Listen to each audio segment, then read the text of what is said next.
Hi, I'm Garrett Jones here at Plaster Process, where we have almost 2 decades of sanitary process piping experience. And today we're going to go over what a quality sanitary weld should look like. So if we start by looking at the outside of the weld, you'll notice the weld is consistent in width and height.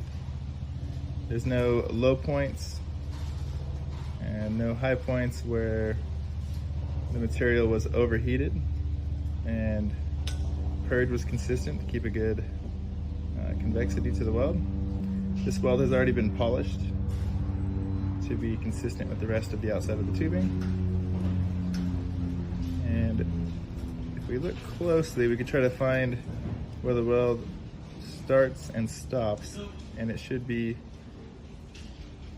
slowly pulled out of the weld puddle so that you have this smooth transition from weld to no weld, and it doesn't leave a pinhole. Now if we go and look at the inside, we'll see one consistent bead throughout the entirety of the weld joint. The inside has not been polished or touched up at all. This is the color you should have when purged correctly with the right inert gas.